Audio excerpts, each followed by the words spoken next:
আসসালামু আলাইকুম। English with Naim চ্যানেলের আরও একটা ভিডিওতে আপনাকে স্বাগতম। আজকে আপনাদের সামনে হাজির হয়েছি একটা আম টপিক নিয়ে। সেটা হচ্ছে মানে একজন কমেন্টকারী উনি আরকি আমাকে জিজ্ঞেস করেছেন কমেন্ট বক্সে যে, IELTS এর স্পিকিং এ ন্যূনতম 5.5 পেতে হলে কি করতে হবে? I guess উনার 5.5 হইলেই চলবে। সো যদি এটাতে কাজ হয়ে যায় তাহলে তো আর শুধু মানে অনেক বেশি হাই স্কোর করার চেষ্টা করার দরকার নাই। উনি যেখানে যাচ্ছে তাহলে হোপফুলি ওখানে থেকে উনার এমনিতেই ইংলিশের স্কিল অনেক ভালো হয়ে যাবে ইভেনচুয়ালি একসময়। সো উনার যদি 5.5 দিয়ে কাজ আদায় হয়ে যায় তাহলে তো উনাকে 7 এর জন্য আমার পুশ করার প্রয়োজন নাই। তো আমি অ্যাকচুয়ালি প্রশ্নটা উম নিজে অ্যান্সার করার পরিবর্তে আমি এই কোয়েশ্চেনটা ChatGPT কে করলাম। কারণ সে হচ্ছে আমার চাইতে অনেক বেশি মানে knowledgeable এবং সে অনেক বেশি authoritative একটা সোর্স। তো এই ছিল হচ্ছে অ্যান্সার, হ্যাঁ? আমার প্রম্পট ছিল, "What do you need to do to get at least 5.5 in IELTS speaking?" যে IELTS স্পিকিং এ ন্যূনতম 5.5 পেতে হলে কি করতে হয়?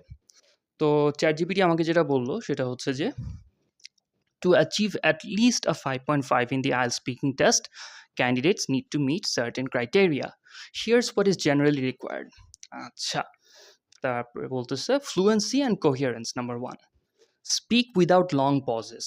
Maintain a steady flow of speech without hesitating too much. You don't need to be perfect, but avoid long pauses to think about your answers." So, continuously কথা বলে যেতে হবে। কথা বলতে গিয়ে লম্বা সময় আপনি আটকে গেলেন, এইটা চলবে না। আপনি যেহেতু 5.5 টার্গেট করতেছেন, so obviously you have some margin for error. যে আপনার ভুল করার ক্ষেত্রে টলারেন্সটা অন্য অনেকের থেকে বেশি আপনার জন্য। আহ কিন্তু একটা জিনিস খেয়াল রাখবেন যে একেবারে যাতে আটকে না যান। ঠিক আছে? Organize ideas logically. Present your ideas in a clear and coherent way. Your sentences should connect well and ideas should flow logically from one to the next. আচ্ছা, sir, present your ideas in a clear and coherent way. Clear তো বুঝি আমরা স্পষ্ট, কিন্তু কোহিয়ারেন্ট মানে হচ্ছে বোধগম্য। ঠিক আছে? সো বোধগম্য, আহ, এটার এক্সাম্পল দিতে গেলে বলতে হয় যে এই যে কোহিয়ারেন্স অ্যান্ড কোহিশন, এই টার্মটা হচ্ছে আসে যখন ওই স্পিকিং মডিউলে কি ক্রাইটেরিয়ার উপর নাম্বারিং করা হয় এটার ডিসকাশন যখন আসে তখন এই টার্মগুলো বারবার চলে আসে যে কোহিয়ারেন্স অ্যান্ড কোহিসিভনেস। তো এটার মানে হচ্ছে যে আপনার কথা যাতে লজিক্যাল হয় এবং যাতে একটা কি বলবো, লজিক্যাল একটা কনসিস্টেন্সি থাকে, একটা কন্টিনিউইটি থাকে। আহ, যেই টপিকগুলো আপনি নিয়ে আসতেছেন আপনার কথার মধ্যে সেগুলো যাতে একটার সাথে আরেকটা কোনো না কোনোভাবে লিঙ্কড হয়, প্রশ্নের সাথে যাতে রেলেভেন্ট হয়। আপনাকে আপনার হোম টাউন সম্পর্কে জিজ্ঞেস করছে ফর এক্সাম্পল, আপনি হোম টাউনের নাম, তারপরে সেটার লোকেশন, পপুলেশন এগুলো বলতে বলতে হঠাৎ করে এই আলোচনা নিয়ে আসতে পারবেন না যে আপনি ডেনমার্ক যেতে চান। ঠিক আছে? এক টপিকের মধ্যে হুট করে আরেক জিনিস নিয়ে আসবেন না। মোটামুটি এইটাই হচ্ছে কোহিয়ারেন্স। আচ্ছা, তো organise ideas logically, avoid repetition, try not to repeat the same words or phrases frequently. আচ্ছা, যে চেষ্টা করবেন এক শব্দ যাতে বারবার না বলা লাগে। আর এইটা করতে পারার জন্য আপনার অবশ্যই কিছু সিনোনিম খুঁজে জেনে রাখতে হবে। Varying your vocabulary and expressions will improve coherence. আপনার আপনি যে vocabulary-গুলা একটু যদি করতে পারেন, এটার মধ্যে যদি বৈচিত্র্য নিয়ে আসতে পারেন, তাইলে আপনার জন্য এটা ভালো হবে। কারণ হচ্ছে এক শব্দ বারবার শুনতে গেলে এক ধরনের একঘেয়েমি চলে আসে। এইটা যে রিডার বা যেই হচ্ছে আপনার লিসেনার, মানে কারো জন্যই এটা সুখকর না। Right. Number 2, lexical resource, vocabulary. Use simple but appropriate vocabulary. While a wide vocabulary is helpful, you can still score a 5.5 by using simple words correctly. Avoid overly basic or limited vocabulary. আচ্ছা, যে চেষ্টা করেন 5.5 পাওয়ার জন্য যে একটু advance vocabulary, অনেক বেশি না, বাট একেবারে যেটা বেসিক লেভেল তার থেকে হয়তো সামান্য একটু মানে বেশি অ্যাডভান্সড আপনি চেষ্টা করেন ইউজ করার। আচ্ছা, Show some ability to paraphrase. If you don't know a specific word, try to explain the idea in other words. This demonstrates flexibility with language. যেমন এটা এখানে কি বলতে চাইছে সেটার একটা এক্সাম্পল যদি দেই, ধরেন আম, ইসে আপনি বলতে চাচ্ছেন যে আপনি একজন উদ্যোক্তা। এখন এটা যদি আপনি এক শব্দে বলতে চান তাহলে বলবেন যে আই এম অ্যান এন্টারপ্রেনিউর, যে আমি একজন আমি ব্যবসা শুরু করছি, আমি উদ্যোগ নিছি ব্যবসায়।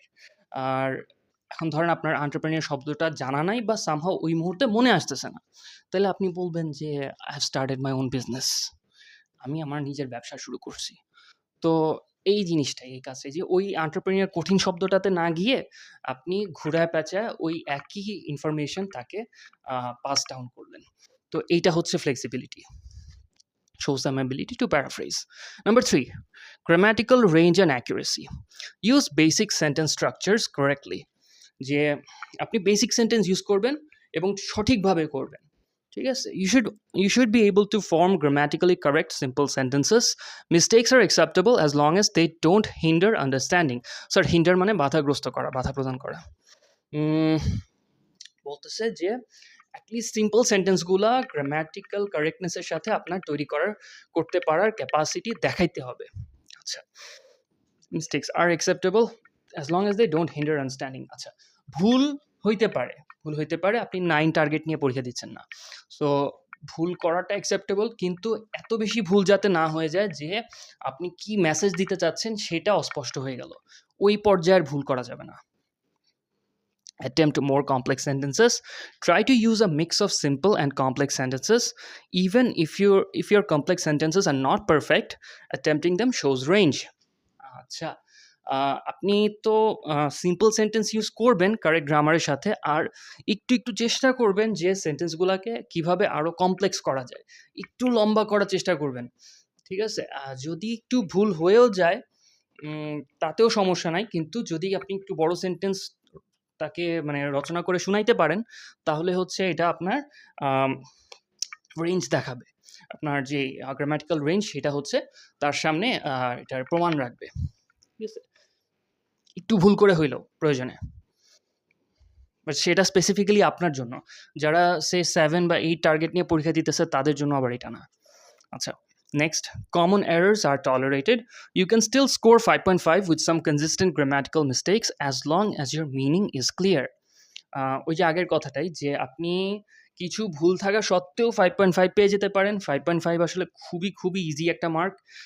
অনেকে আছে যারা হচ্ছে কোনো প্রিপারেশন ছাড়াও যদি পরীক্ষা দিতে এখন বসে যায় তাহলেও 5.5 পেয়ে যাবে। আচ্ছা, সো এটা নিয়ে আসলে টেনশন করার কিছু নেই। আমার জানতে ইচ্ছা করতেছে যে আপনি কি ফর্মুলায় অ্যাকচুয়ালি যাচ্ছেন, যে আপনার জন্য 5.5 পেলেই এনাফ। আমি বলতেছি না এটা ফেক, অবশ্যই না, বাট এটা অনেকের জন্য আসলে এটা বড় একটা চ্যালেঞ্জ যে আইএলটিএস এ ভালো স্কোর করা। সো আপনার এই মেথডটা ফলো করলে আই গেস অনেকের জন্যই উপকার হইতো, রাইট? এরপর কি বলছে? প্রোনাউন্সিয়েশন। বি জেনারেলি আন্ডারস্ট্যান্ডেবল, মানে আপনার কথা যাতে মোটামুটিভাবে বুঝতে পারা যায়। Your pronunciation should be clear enough that the examiner can understand you without too much difficulty. মানে আপনার প্রোনাউন্সিয়েশন এমন হওয়া উচিত যাতে এক্সামিনার খুব বেশি মানে সমস্যা ছাড়াই আপনার কথা বুঝতে পারে, even if you have a noticeable accent. Sir, accent নিয়ে অনেকে অনেক কিছু বলে, ঠিক আছে, যে ব্রিটিশ অ্যাকসেন্ট হইতেই হবে, আমেরিকান অ্যাকসেন্ট হইতেই হবে, এগুলো সব বাজে কথা। আপনার অ্যাকসেন্ট যা মনে চায় তাই হোক, ইন্ডিয়ান হোক, জাপানিজ হোক, চাইনিজ হোক, আপনি সবগুলা লেটার জাস্ট মানে সবগুলা যে সাউন্ড ঠিক মতো উচ্চারণ করে জাস্ট বলতে পারলেই চলবে, ঠিক আছে? কোনো কিছু একেবারেই মিসপ্রোনাউন্স করেন না। অ্যাকসেন্ট কোনো ইস্যু না, ঠিক আছে? আপনাকে অমুক দেশ, ইনফ্যাক্ট আমি তো বলবো যে ব্রিটিশ অ্যাকসেন্টটাই, এটা শুনতে খুব মানে মানে কন্ট্রোভার্সিয়াল মনে হবে, আমার কাছে ব্রিটিশ অ্যাকসেন্টটাই শুদ্ধতার মানদণ্ডে আমার কাছে মনে হয়, দুর্বল মনে হয়। তার কারণ হচ্ছে তারা অনেক লেটার আছে যা তারা উচ্চারণই করে না। সো হ্যাঁ, অ্যাকসেন্ট নিয়ে বেশি মাথা ঘামাবেন না, জাস্ট উচ্চারণটা মানে শুদ্ধ হইলেই চলবে, রাইট? তারপরে কি বলছে? যে use basic intonation and stress. Try to use stress and intonation patterns to express meaning. You don't need perfect pronunciation but avoid speaking in a monotone. আচ্ছা স্যার, মনোটোন হচ্ছে ধরেন আসলে আগের দিনে একটা কম্পিউটার সফটওয়্যার ছিল টকিট নামে। আপনারা অনেকেই হয়তো এটার নাম শুনেন নাই। তো ওইখানে কিছু একটা টাইপ করে দিলে ও একটা রোবটিক ভয়েসে জিনিসটা পড়ে শোনাইতো। উম তো ওইটার একটা বিশেষত্ব ছিল যে, যে কথাগুলা ও বলতো, এটা একদম মানে ছিল, মানে জিনিসটা সমতল শোনা যেত। একই আ কি বলে ওটাকে? একই পিচ, একই টোনে হচ্ছে কথাগুলো বলতো। আ এটার এক্সাম্পল আসলে কিভাবে দিব? আ এটা আমার পক্ষে আসলে এভাবে কথা বলাও সম্ভব না। বাট হইতে পারে আপনারা আন্দাজ করে নিতে পারতেছেন যে কিরকম হইতে পারে। এবং কোন রকম আবেগ ছাড়া, ইমোশন ছাড়া আ এটা সে বলত।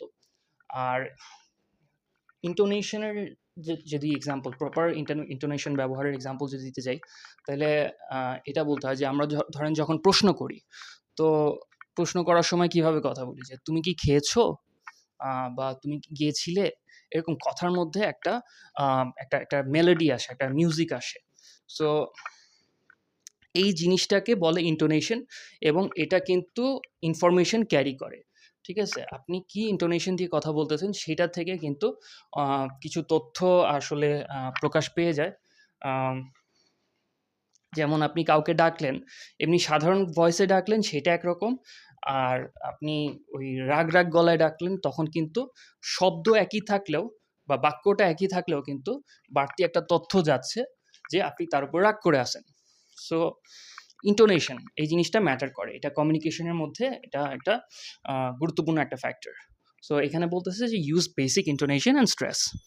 আ try patterns sorry কি ছিল try to use stress and intonation patterns to express meaning. You don't need perfect pronunciation but avoid speaking in a monotone. Right, so robotic voice চেষ্টা করবেন অ্যাভয়েড করতে। Task achievement: answer the question fully. Make sure you respond to the examiner's question with enough detail. Short or incomplete answers may lower your score. আচ্ছা sir, task achievement বা task response যেটাকে বলা হয়, এইটা আমার মতে পুরো আইএলটিএস স্পিকিং এর সবচেয়ে গুরুত্বপূর্ণ দিক। যে এটা হচ্ছে মূলত আপনি প্রশ্নের দাবি পূরণ করছেন কিনা, অর্থাৎ যা আপনাকে জিজ্ঞাসা করা হয়েছিল সেটা আপনি অ্যান্সার করতে পারছেন কিনা, আপনি প্রয়োজনীয় ইনফরমেশন দিতে পারছেন কিনা। তো এই জিনিসটা যদি ঠিক না থাকে, ঠিক আছে, আপনি যদি প্রশ্নের উত্তর মানে আপনাকে যা জিজ্ঞাসা করা হয়েছে সেটার উত্তর না দিয়ে অন্য একটা কিছু খুব সুন্দর করে বলেন, তাইলে কিন্তু মানে তাহলেও এক্সামিনার আপনাকে খুব বেশি হেল্প করতে পারবে না, কারণ আপনি আসলে প্রশ্নের উত্তর দেন নাই, অন্য কিছু করছেন। তো এটা আসলে আমার কাছে পার্সোনালি মনে হয় সবচেয়ে বেশি ক্রিটিক্যাল। তো এখানে কি বলতেছে, make sure you respond to the examiner's questions with enough detail, অর্থাৎ যা যা চাইছে সব কিছু যাতে মেনশন করেন। Short or incomplete answers may lower your score. বেশি শর্ট যাতে অ্যান্সার না হয় এবং অ্যান্সারের কোনো ডিটেল, কোনো দিক, কোনো বুলেট পয়েন্ট আপনি ছেড়ে আসবেন না। Expand on your answers. Try to give extended responses, offering explanations, for examples or opinions rather than just a yes or no. আচ্ছা, কোনো প্রশ্নের উত্তর আইএলটিএস পরীক্ষাতে ইয়েস নো দিয়ে করবেন না। যা বলবেন ফুল সেন্টেন্স ইউজ করে বলবেন, এক সেন্টেন্সে কথা বলবেন না। চেষ্টা করবেন প্রতিটা পয়েন্ট নিয়ে ৩টা ৪টা করে সেন্টেন্স বলতে। আচ্ছা, আর সেটা কিভাবে করতে হবে বলে দিছে যে অফারিং এক্সপ্লেনেশন, ব্যাখ্যা, সম্ভব হলে ব্যাখ্যা দিবেন, উদাহরণ দিবেন, অপিনিয়ন আপনার মতামত দিবেন। ঠিক আছে? এইভাবে করে কথা কথা লম্বা করবেন। আমরা সোজা বাংলায় যেটাকে বলি ফাও গ্যাজানো। ঠিক আছে? এটা করবেন। আপনার তাকে দেখাইতে হবে যে আপনি ইংলিশ ল্যাঙ্গুয়েজ পারেন। এখানে শো অফ করার একটা ব্যাপার থেকে গেছে। Strategies to improve for a 5.5. Practice speaking on a variety of topics. Get familiar with common IELTS speaking topics like family, hobbies, work, travel, etc. Sir, IELTS speaking পরীক্ষায় কি কি টপিক সাধারণত আসে এটা নিয়ে আমার একটা ভিডিও আছে, যদি সম্ভব হয় একটু দেখবেন প্লিজ। আশা করি লাভ ছাড়া লস হবে না। Record yourself. Listening to your own speech helps you identify where you need improvement, whether it's fluency, grammar, or pronunciation. আচ্ছা, তো হ্যাঁ, এটা খুব ভালো একটা অ্যাডভাইস। কারণ হচ্ছে যে আমরা কথা বলার সময় এই কথা বলতে এত ব্যস্ত হয়ে পড়ি যে নিজে কি বলতেছি সেটা আর ওইভাবে বিচার করা হয় না, জাজ করা হয় না। সো একটা মানে ভয়েস রেকর্ডিং করার পরে তারপরে ঠান্ডা মাথায় যদি ওটা শুনে বিচার বিশ্লেষণ করি তাহলে কিন্তু ভুলগুলো আমাদের সামনে একদম পরিষ্কার হয়ে যায় যে আচ্ছা ঠিক আছে আমার এই জায়গাগুলোতে ইমপ্রুভ করা দরকার। সো যদি সম্ভব হয় এই কাজটা করবেন। Speak in English regularly. Engage in daily conversations in English to build confidence and fluency. আচ্ছা, অবশ্যই কনফিডেন্স খুব বড় একটা ইস্যু। আপনি সবকিছু পারেন, তারপরেও আপনার ভিতরে ইম্পোস্টার সিনড্রোম আছে যে হ্যাঁ, আপনি পারেন কিন্তু আপনার মনে হয় আপনি পারেন না। সো এইটা কিন্তু আপনাকে আসলে উপযুক্ত জায়গায় পারফর্ম করতে দিবে না। Focus on sentence structures. Make sure you're comfortable using different sentence structures, e.g. simple, compound, and complex sentences. আচ্ছা, আমার ইচ্ছা আছে আমি খুব শীঘ্রই অদূর ভবিষ্যতে আমি এটা নিয়ে একটা ভিডিও বের করব যেখানে হচ্ছে আমি দেখাবো যে কিভাবে সিম্পল সেন্টেন্সগুলোকে ছোট সেন্টেন্সগুলোকে জোড়াতালি দিয়ে সেলাই করে লাইক জাস্ট হাতুড়ি পেরেক মেরে বড় সেন্টেন্স রচনা করা যায়। ঠিক আছে? এই টপিকের উপর ইনশাআল্লাহ সামনে একটা ভিডিও আসতেছে। আর এই ছিল হচ্ছে 5.5 পাওয়ার জন্য IELTS স্পিকিংয়ে আসলে কী জিনিস মাথায় রাখা দরকার সেইটার অ্যান্সার। তো ভিডিওটা ভালো লাগলে একটা লাইক দিয়ে যাবেন প্লিজ। আর এখনও সাবস্ক্রাইব করে না থাকলে প্লিজ সাবস্ক্রাইব করে যান। নোটিফিকেশনটা অন করে রাখবেন, তাহলে হচ্ছে যে সামনে যখনই যেই ভিডিওই আসুক না কেন আপনার কাছে এটার খবর পৌঁছে যাবে। আর এতক্ষণ ধৈর্য ধরে আমার কথা শোনার জন্য অনেক ধন্যবাদ।